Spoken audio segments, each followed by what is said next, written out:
Pemilihan umum 2024 dilaksanakan pada Rabu 14 Februari 2024 dari pukul 7 pagi sampai 2 siang waktu setempat. TPS di Kecamatan Cempaka Putih, Jakarta Pusat digelar dengan meriah di mana generasi milenial dan Gen Z berkumpul menjadi satu untuk menggunakan hak pilihnya. TPS dilengkapi dengan 4 kotak suara dan 4 bilik pencoblosan. Di depan TPS juga tertempel informasi daftar calon peserta pemilu. Diketahui bahwa jumlah pemilih pemula yang menggunakan hak pilihnya pada pemilu tahun 2024 ini tergolong cukup banyak. Menjadi pemilih pemula tentunya meninggalkan kesan tersendiri bagi mereka. Menurut saya pemilu kali ini sangat berwarna ya, karena ya memiliki sangat banyak keunikan di setiap paslonnya. Kayak dari salah satu paslon ada yang unikannya dengan gimmick-gimmick, mungkin ada yang berdialog dengan masyarakat, dan ada juga beberapa hal-hal keunikan lainnya lah pokoknya. Di setiap paslon tuh berbeda-beda menurut saya. Ada sih salah satu kandidat yang saya sangat suka, karena saya suka dari program kerjanya, kemudian apa yang telah dilakukan di rekam jejaknya, kemudian juga saya merasa cara dia berkampanye juga sangat unik ya, dengan cara berdialog dengan masyarakat. Itu sangat membuat saya cukup efektif dalam melakukan kampanye, karena juga tidak memerlukan biaya yang besar, kemudian juga memiliki antusias warga yang cukup besar menurut saya. Saya itu udah sudah yakin dengan satu paslon, kemudian saya ngikutin debat. Cuma kayaknya pilihan saya berubah gitu, hati saya tergerak ke paslon lain. Jadi ya debat juga penting sih, dan harus dikulik juga ya dari isi debat juga. Jangan cuma ditonton potongan-potongannya aja, saya lebih suka pribadi tonton secara full, dan nanti dari apa yang saya kurang mengerti dari debat itu, mungkin nanti saya bakal cari tahu lagi gitu. Jadi ya intinya research lah.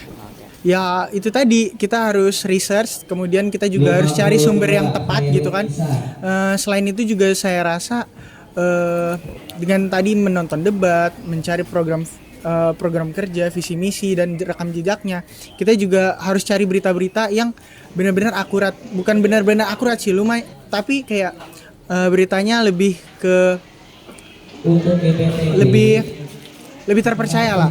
Jangan mau termakan hoax dan berita-berita yang cuma lalu lalang di TikTok mungkin, atau di Twitter atau di mana gitu. Pemilu tahun 2024 menjadi pestanya demokrasi para Gen Z, karena Gen Z merupakan pemilik suara terbanyak pada pemilu tahun ini, sehingga suara dari Gen Z sangat menentukan hasil pemilu tahun ini. Menurut saya itu sangat berpengaruh sekali ya, pendapat atau hasil pilihan dari Gen Z sendiri, karena ya kita tahu dari berbagai banyak berita dan dari data-data juga, Gen Z memang memiliki pengaruh yang cukup besar gitu. Metodenya ini sudah lumayan bagus ya untuk mengurangi kecurangan juga mungkin, karena kalau menurut saya, kalau misalkan kita menggunakan secara online, berkemungkinan juga kan untuk seperti diretas gitu-gitu.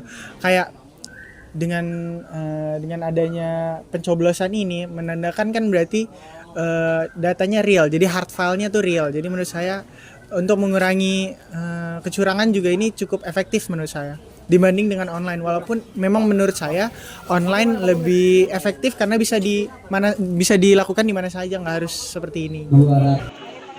Pemilu 2024 terpantau lancar, pasalnya tidak ada warga yang membuat kegaduhan. Para warga justru terlihat damai dan menghargai satu sama lain meski berbeda pilihan.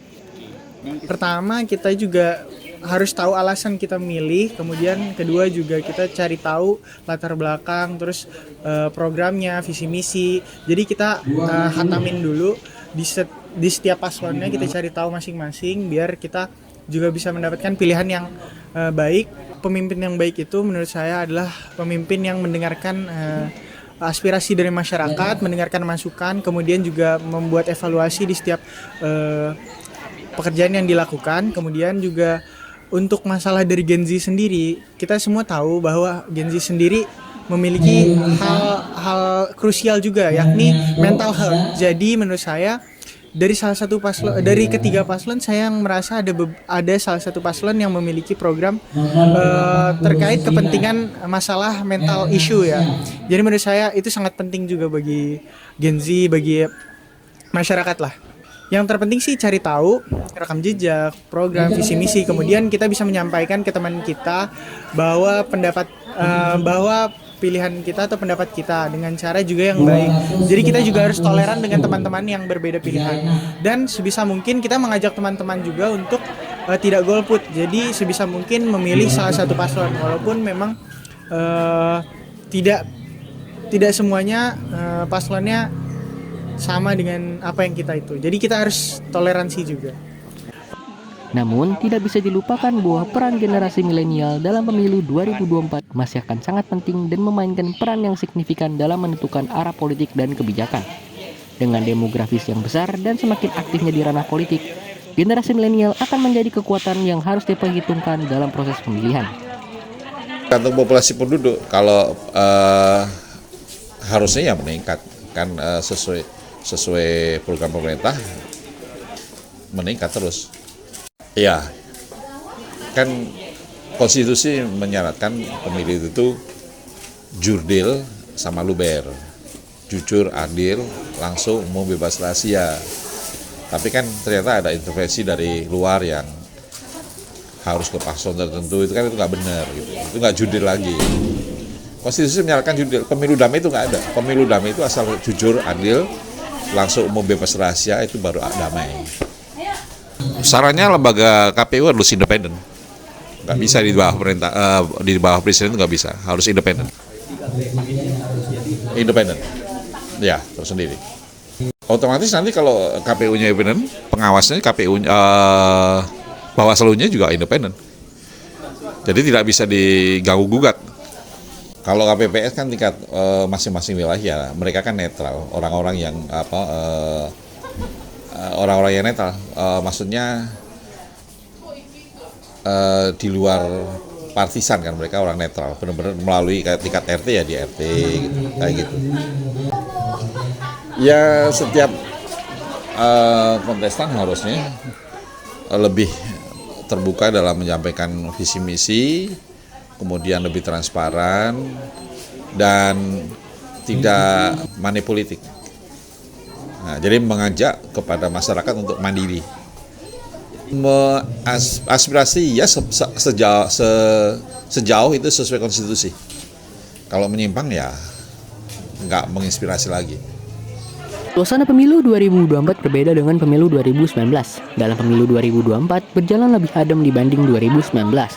Jika kita berkaca pada tahun 2019, di masyarakat bahkan terpecah menjadi dua kubu, yaitu kubu Pak Jokowi dan kubu Pak Prabowo.